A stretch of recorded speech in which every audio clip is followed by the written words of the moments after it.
What happens when a white artist stands out in a black musical genre? That was the case with Eminem, whose meteoric success in rap led to him being attacked, not only by the black community, but also by the white population, who tried to censor him at any cost.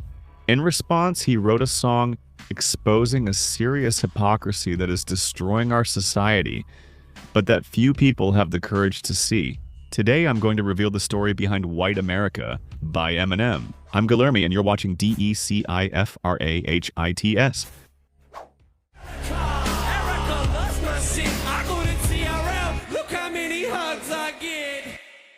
Is the color of my skin benefiting me now?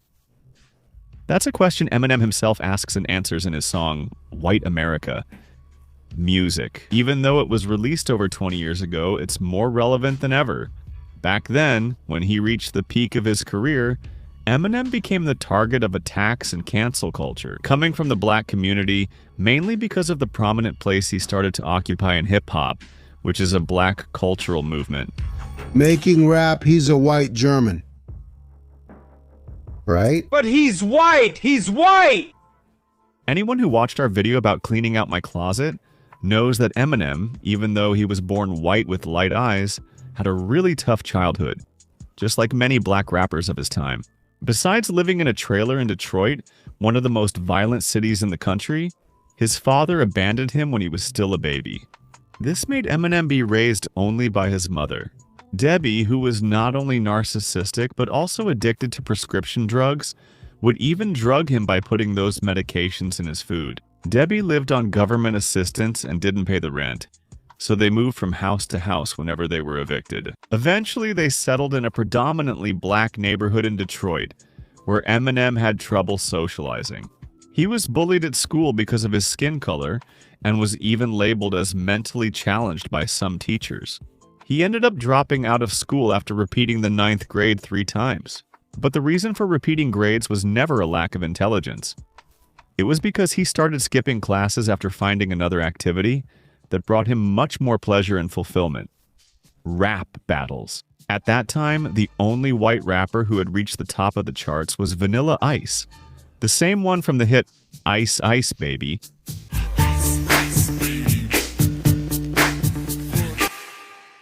But Vanilla Ice's music was very pop, far from all the seriousness and authority that gangster rap had, which was what was popular at the time. And even worse, to try to fit in with the black crowd, Vanilla Ice made up a bunch of stories, saying he grew up in the ghetto and all that. And then, when they found out it was all a lie, things got really bad for him. In other words, the biggest white representative of rap was seen as a real joke, especially among hip-hop fans. If you don't know, this hip-hop thing is going to support me. Tomorrow I'm going to win the rap battle. Abel, the rap battle. Oh, for the love of, you hate me because I'm black. So this was the caricatured stereotype that everyone expected from a white rapper at the time. You know, and this wasn't going to help Eminem be well-received in rap battles. For those who don't know, these battles are a really good way for you to show your talent with rhymes and end up being recognized by some producer. In fact, many successful rappers started out this way. But precisely because he was white, Eminem was very afraid to get on stage and rhyme in front of the crowd.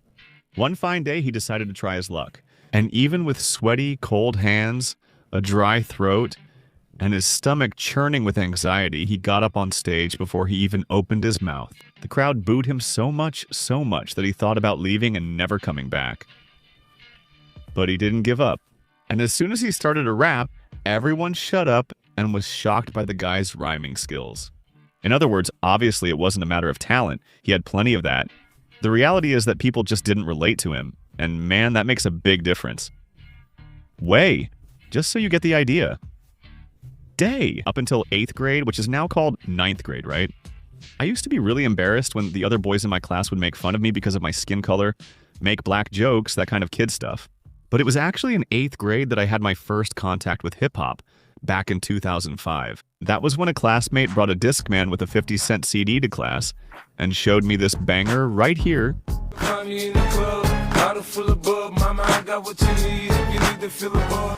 Man, I remember I got home and listened to it all day long, and from that day on, dude, I never stopped. After that, I started getting inspired by 50 Cent, stopped feeling ashamed, and started feeling proud of my skin color. And then, starting in high school, I was the one making jokes and really owning being black. All of this happened because I identified with the guy.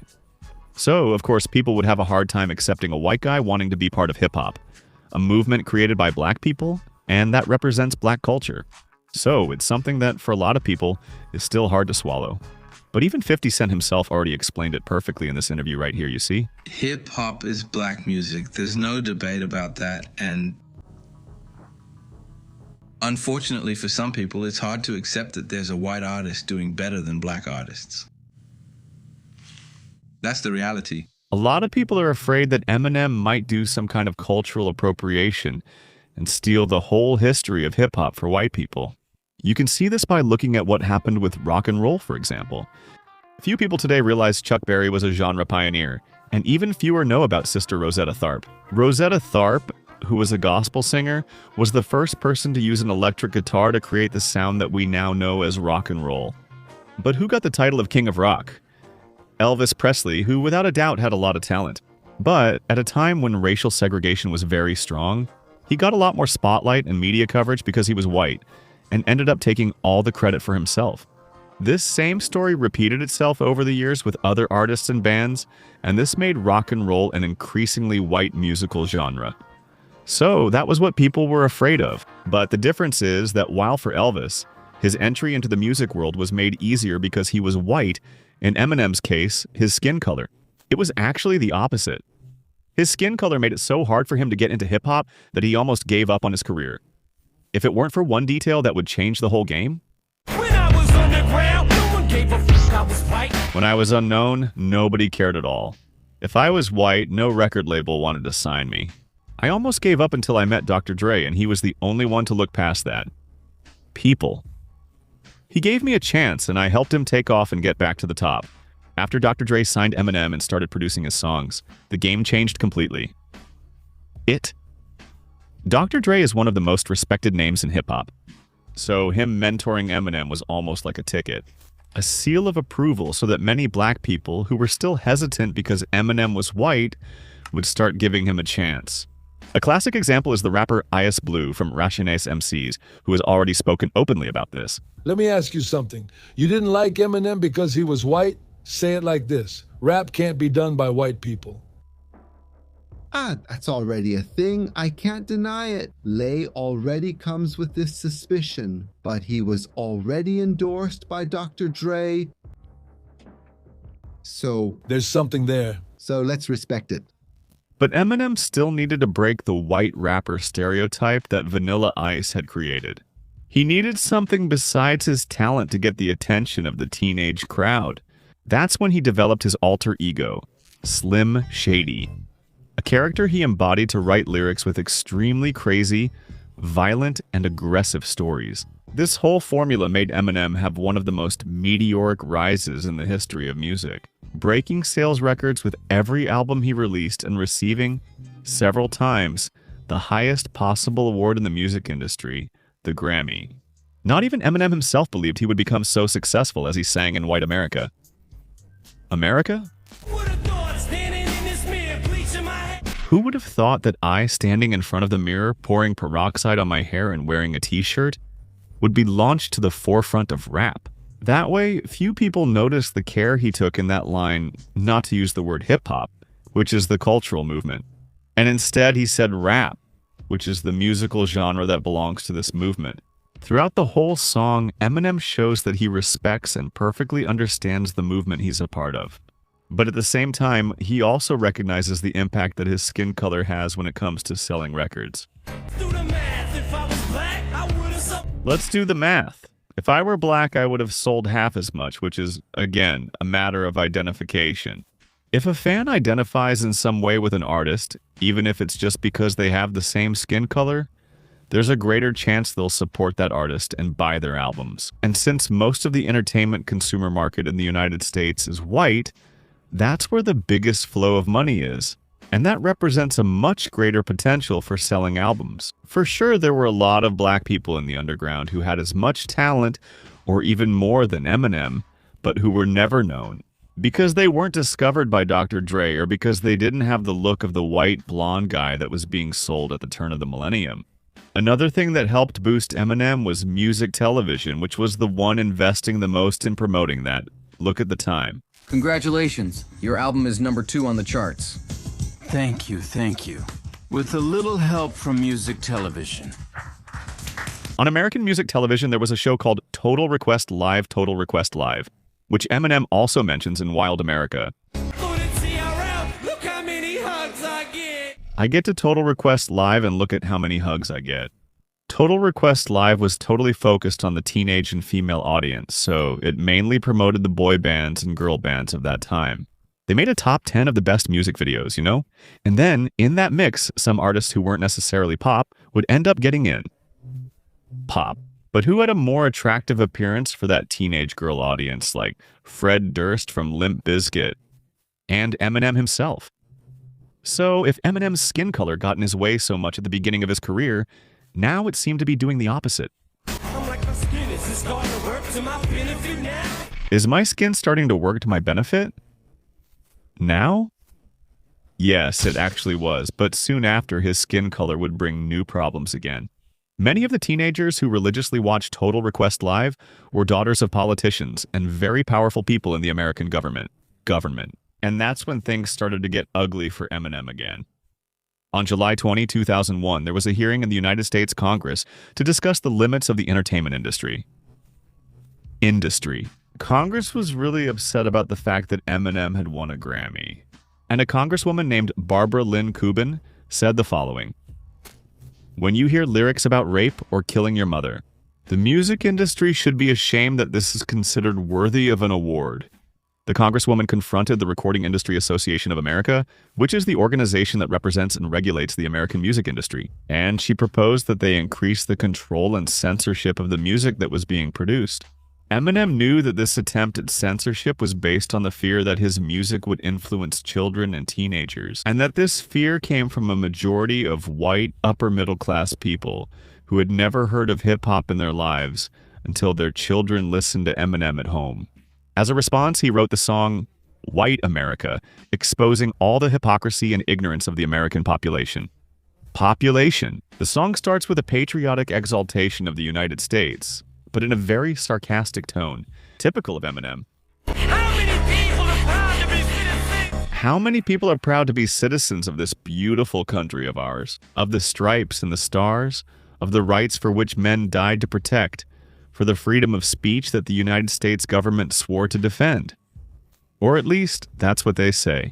This introduction and this clip full of planes and helicopters have everything to do with the moment the country was going through. At the time, that infamous September episode, which we can't even mention here on YouTube, had just happened. The United States was at the height of the war on terrorism. Patriotism was running high, and the government used the argument of defending freedom to encourage young people to go to war. Eminem thought it was absurd for the government to wave the flag of freedom of speech, while at the same time trying to censor artists like him, and many others like System of a Down themselves, who also went through this kind of censorship, and we've already told that story here as well. The very title already makes it very clear who Eminem is targeting in this song. White America, referring to the white families of American suburbs, especially the fathers and mothers who panicked when their children started listening to the songs of the Slim Shady.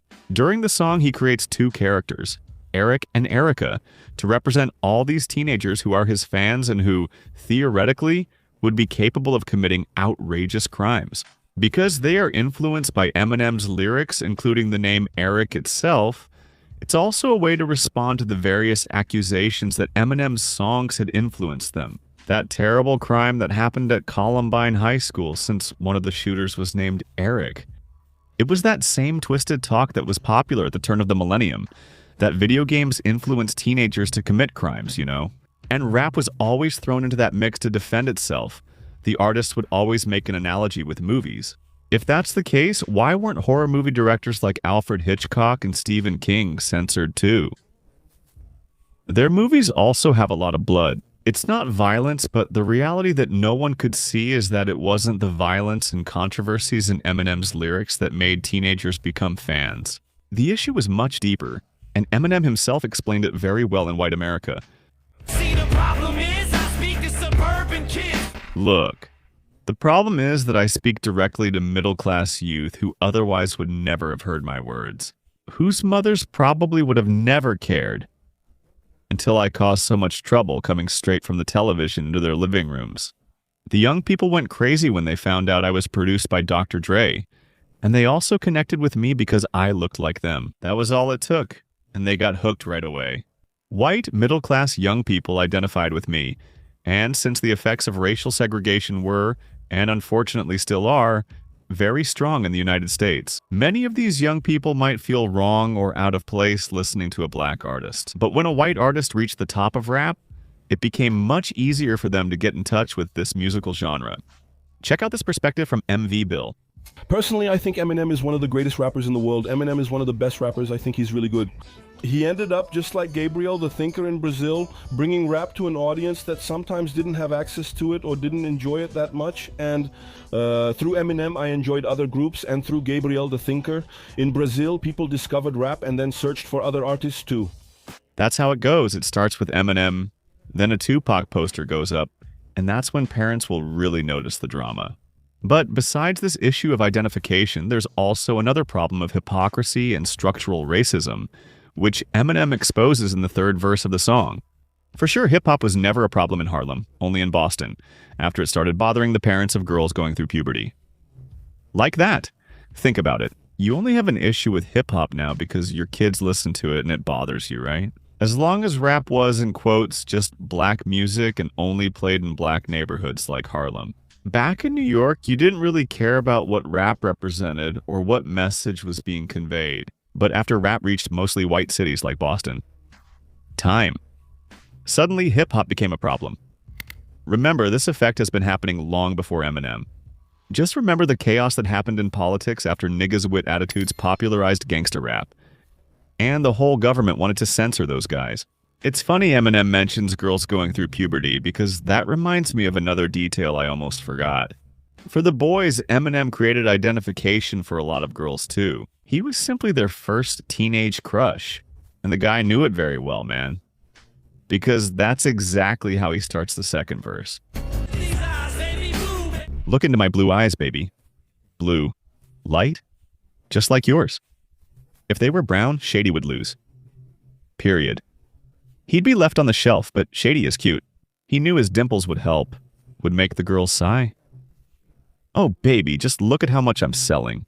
Anyone familiar with teenagers knows this is often a rebellious phase, where they seem to do the opposite just to annoy their parents. In the case of girls, it's also the phase of crushes. They're going to start longing for the perfect man. And while hip-hop only had black artists, these little girls might even like it, but again, because of structural racism.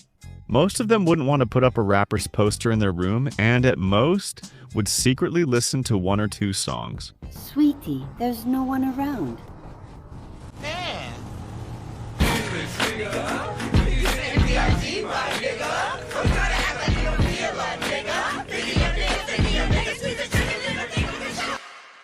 But from the moment Eminem came onto the scene, the game completely changed, okay? Okay, Eminem is a blonde cute guy with blue eyes that all my friends like and approve of. There's just one problem. He sings this thing called hip-hop that I've never heard of. But wait, does that mean his music has a bunch of swear words and listening to it really annoys my parents? Oh, so that's the perfect combo. Unlike the pop artists who showed up in the living rooms of white American parents, always politically correct and cute, Eminem was totally subversive, just the way the kids liked.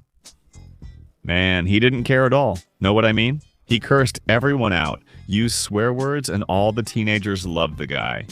So, the person white America used to call a bad example had now become the inspiration for their kids.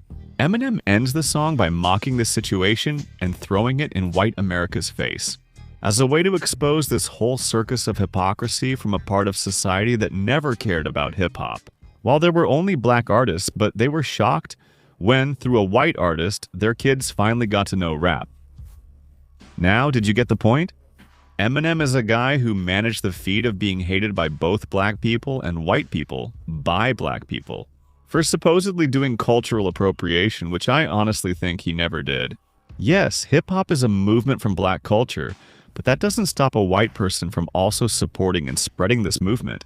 If Eminem were a guy without talent or who only got famous for being white, that would be one thing. But it's undeniable that he's one of the most talented rappers in history. It wasn't just his color, it was also his talent that helped him at the beginning of his career. In fact, Dr. Dre himself said that when he heard Eminem's demo tape, he didn't even know he was white. He just knew the guy was really good and that he wanted to work with him. Dr. Dre was still heavily criticized at first by other black producers, but he insisted because he knew Eminem was different. But in white America, just like in many other songs, he shows respect for black culture and acknowledges the privilege he had because of his skin color. The problem here in white America isn't even about prejudice, but rather the hypocrisy of the average American. It's exactly the white people who simply can't accept that young people like him so much, okay? Okay, he might have some pretty heavy lyrics like homophobia, misogyny, violence, but like I said, this is a character he created. He needed the character to get attention. But what really made people relate was never the character, but rather the human side of Eminem. Anyone who follows the guy knows he worked really hard in life. He's super humble with his fans. He's an example of a father, and that's exactly what connects with people. The truth is that everyone should have someone to look up to or to follow. If the greatest geniuses and leaders in history had someone to look up to, why wouldn't you? I'm tired of seeing people comment on our videos saying that a certain song helped them deal with a loss in the family or cope with depression. Man, just look at how powerful music is. So if a certain artist's music makes your day better or motivates you in some way, go for it. That can make a huge difference in your life. In fact, it was actually my desire to analyze a song by my idol, 50 Cent, that inspired me to create this channel. And that changed my life forever. People don't like Eminem because they don't relate to him, and that's okay. Everyone will have their favorite artist, their idol. The important thing is that if you have someone who inspires you, follow that person. Listen to what they have to say. It might be that this person holds the answer for the hardest moment of your life, but there's one detail. Don't be stupid and know how to separate the character from the real person. Just imagine if you decide to get inspired by the crazy guy Slim Shady. You could get obsessed like Stan and end up committing a terrible crime just to get your idol's attention.